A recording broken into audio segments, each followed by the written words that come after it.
বেড়াতে যেতে কার না ভালো লাগে। ছোটোবেলায় কোথাও বেড়াতে যাওয়ার কথা শুনলে খুব বেশি এক্সাইটেড হয়ে পড়তাম। আর সেম কাজটা এখন আমার মেয়ে করে। আসসালামু আলাইকুম, আমি শামিমা বলছি সিলেট থেকে।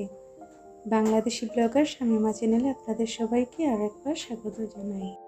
দেশ ও দেশের বাহিরে যে যেখান থেকে আমার এই ভিডিওটি দেখছেন আপনাদের সবাইকে অসংখ্য ধন্যবাদ। তাড়াহুড়ার কারণে সকাল থেকে ভিডিওটি স্টার্ট করতে পারিনি। আপনারা নিশ্চয়ই গেস করতে পেরেছেন আজ আমরা বেড়াতে যাচ্ছি। যেহেতু আমরা ওখানে থাকবো না, তাই রাতের রান্নাটা ভাবলাম করেই যাই। ফিরে আসার পর দেখা যাবে একদম টায়ার্ড হয়ে যাব, রান্না করতে ভালো লাগবে না।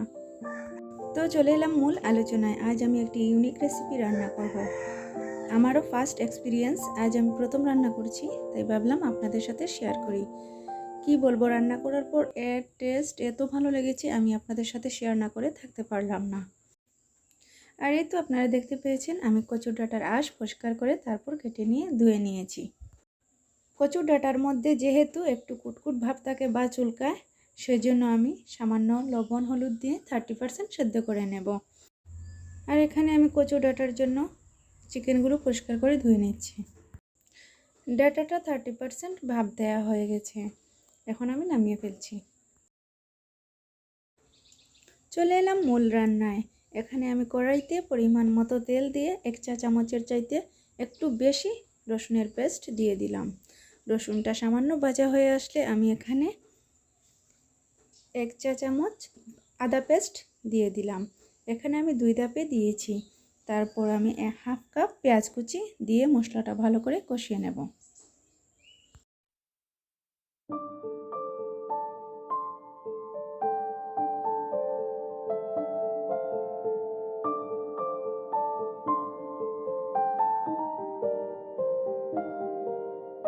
মশলাটা কষানো হয়ে গেছে, আমি সামান্য পানি দিয়ে দিচ্ছি শুকনো উপকরণগুলো ভালোভাবে কষানোর জন্য। এখন আমি এর মধ্যে 1 চা চামচ হলুদের গুঁড়া, 1 চা চামচ মরিচের গুঁড়া, 1 চামচের 3 ভাগের 1 ভাগ দারচিনি এলাচের গুঁড়া, ধনিয়ার গুঁড়া, জিরের গুঁড়া দিয়ে মশলাটা ভালোভাবে কষিয়ে নেব। আমি এখানে দারচিনি এলাচের গুঁড়া ব্যবহার করেছি, আপনারা চাইলে গোটা মশলাও ব্যবহার করতে পারেন। এখন আমি এর মধ্যে 2টা তেজপাতা ভেঙে দিয়েছি। মশলাটা কষানো হয়ে গেছে, চিকেনটা দিয়ে কষিয়ে নেব।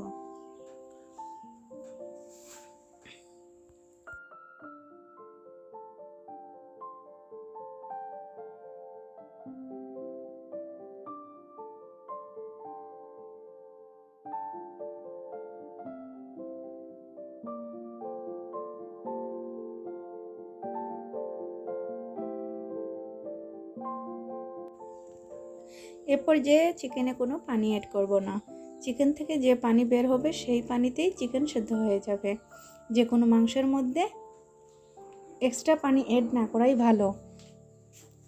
চিকেনের যে পানিটা বের হয় সে পানিতে চিকেন সেদ্ধ হলে তরকারির স্বাদটা ভালো আসে। চিকেন থেকে পানি ছেড়ে দিয়েছে, অলরেডি সেদ্ধ হয়ে এসেছে। এখন আমি এর মধ্যে আস্ত কয়েকটা কাঁচামরিচ দিয়ে দিচ্ছি।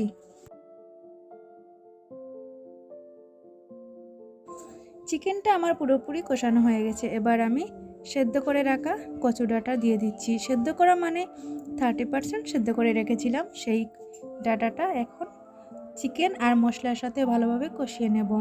এর মধ্যে আমি এক্সট্রা কোনো পানি অ্যাড করব না। পুরো রান্নাটা আমি শেষ পর্যন্ত হালকা হিটে করে নেব। প্রায় 40 মিনিটের মতো আমার লেগেছিল। ঢাকনা দিয়ে ঢেকে দিয়েছি, কিছুক্ষণ পর পর হালকা নেড়ে দিয়েছি। এরকম করে আমি রান্নাটা করেছি, এর মধ্যে কোনো পানি অ্যাড করিনি।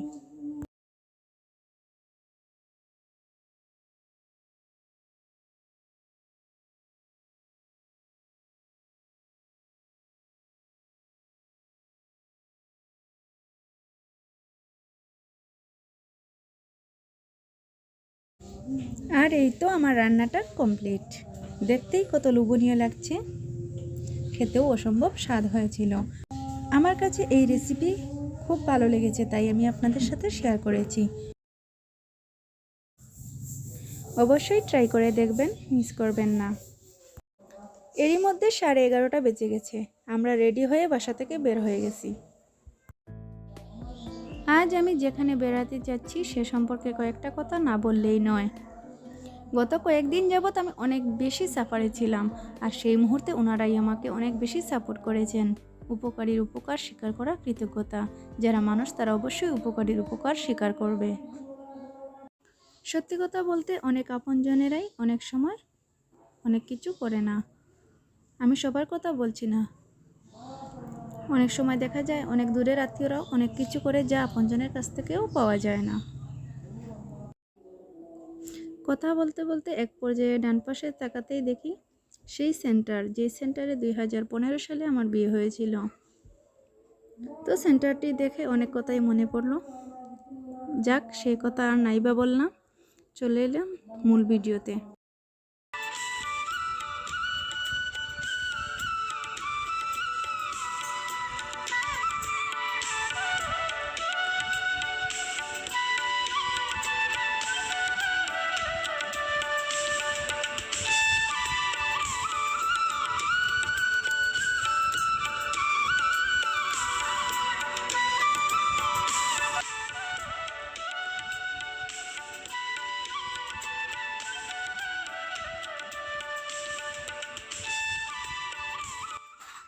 তো আমার ভিডিওটি যদি আপনাদের ভালো লাগে প্লিজ একটি লাইক দিতে ভুলবেন না। যারা আমার চ্যানেলটি অলরেডি সাবস্ক্রাইব করে ফেলেছেন তাদের সবাইকে অসংখ্য ধন্যবাদ। আর যারা আমার নতুন ভিউয়ার্স আজকের ভিডিওতে জয়েন করেছেন অবশ্যই আমার চ্যানেলটি সাবস্ক্রাইব করবেন। পাশে থাকা বেল বাটনের অল অপশনটি ক্লিক করে রাখবেন, তাহলে আমি নিত্য নতুন ভিডিও ছাড়ার সাথে সাথে আপনারা নোটিফিকেশন পেয়ে যাবেন। আর এই তো আমি আমার গন্তব্যে চলে এলাম। এসেই দেখি খালামণি আমাদের জন্য নারিকেলের পুলি পিঠা তৈরি করছেন। ভাবলাম একটু শ্যুট করি, আপনাদের সাথে শেয়ার করব। তিনি গরম গরম তৈরি করে দিয়েছেন আর আমরা এদিকে খেতে বসে গেছি।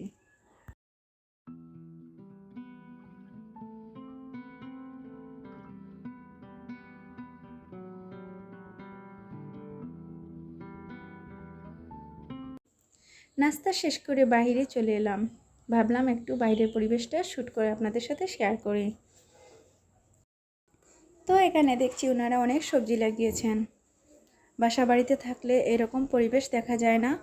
গ্রামের প্রাকৃতিক পরিবেশ অনেক সুন্দর হয়, অনেক সবজি ফলানো যায়। আমরা যেহেতু বাসা বাড়িতে থাকি তাই ইচ্ছা থাকলে অনেক কিছু করতে পারি না। আর এখানে দেখতে পাচ্ছেন উঠানে অনেক গাছপালা কেটে রাখা হয়েছে। খালামণি বলছেন তুমি যে ভিডিও করছো ভিডিওতে দেখা যাবে। আমি বললাম না, ওনারা আমার ফ্যামিলি, ওনারা সব কিছু বুঝতে পারেন, ওনারা কিছু মনে করবেন না। তো আমি এসে দেখি কারেন্ট নেই। খালামণি বললেন বিদ্যুৎ কর্মীরা এসে গাছপালা কেটে যার যার বাড়িতে রেখে দিচ্ছে, বিদ্যুতের লাইন ঠিক করছে এজন্য। তো প্লিজ আপনারা ক্ষমা সুন্দর দৃষ্টিতে দেখবেন।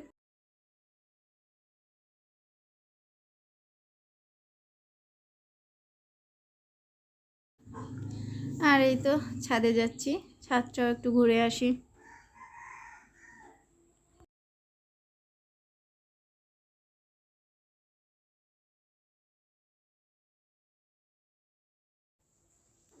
ছাদে আসলে দেখার মতো কিছু নেই, একটু চারপাশটা ঘুরে নেমে যাব।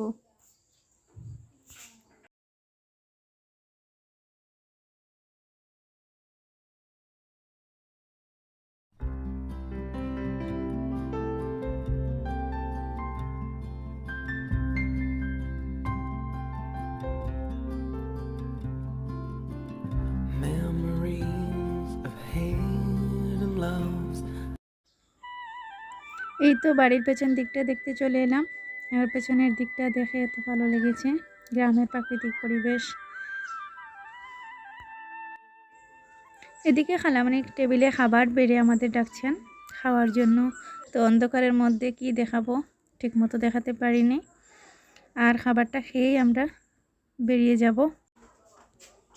আপনাদের কাছ থেকেও বিদায় নিয়ে নিচ্ছি। দেখা হবে নেক্সট ভিডিওতে। সে পর্যন্ত ভালো থাকবেন, সুস্থ থাকবেন। আল্লাহ হাফিজ, আসসালামু আলাইকুম।